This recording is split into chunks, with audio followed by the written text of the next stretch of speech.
বেদসূত্র সার, রাম ও নারায়ণ রাম, পৃষ্ঠা নম্বর 96, 293 নাম্বার। এই জীবজগতে কত কি রয়েছে, কত পরিচয়, কত প্রকাশ, এর আরম্ভও নেই, শেষও নেই।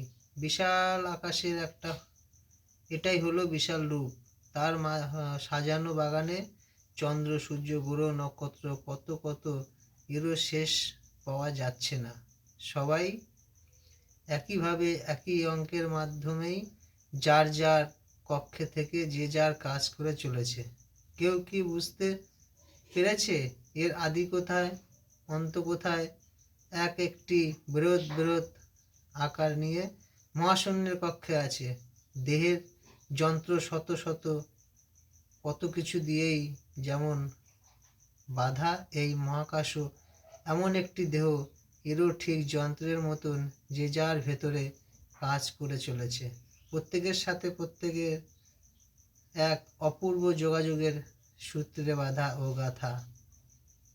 শূন্যকে কিভাবে দেব সম্মান কিভাবে করবে প্রণাম, যার আরম্ভও নেই, শেষও নেই। এই শেষ বিহীনের অবস্থায় যিনি নিরাকার হয়ে শূন্য নামে নাম নিয়ে আছেন, তাকে আছেন বলা হলেও নাইটাও যখন নাই হয়ে আছেন, তাই তাকে আছেন বললাম।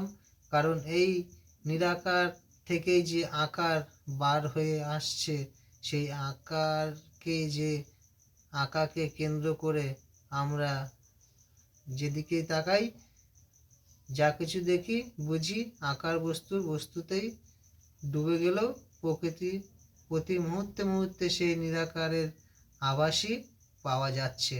তবু এই আঁকাগুলো নড়ছে চড়ছে, বুঝতে পারছি না এগুলো কিসের ইঙ্গিত। এর মাধ্যমে কাকে ধরবো, কাকে বলবো, কাকে শোনাবো অন্তরের কথা? রাম ও নারায়ণ রাম,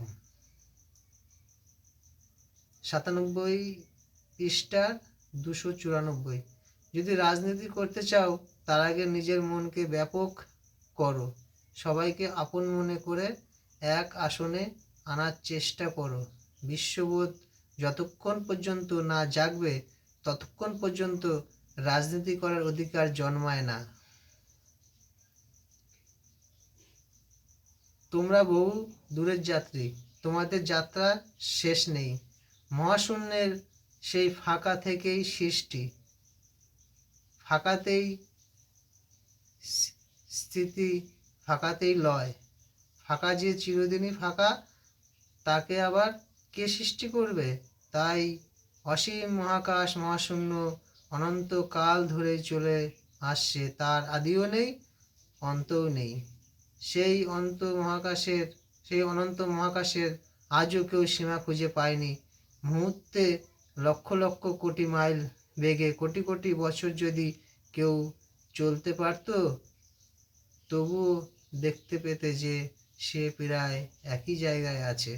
রাম ও নারায়ণ রাম, রাম ও নারায়ণ রাম, গুরু কৃপাই কেবলম। জন্মসিদ্ধ ঠাকুর শ্রী শ্রী বালাগোমশী মহারাজ। বেদসূত্র সার, রাম ও নারায়ণ রাম, গুরু কৃপাই কেবলম।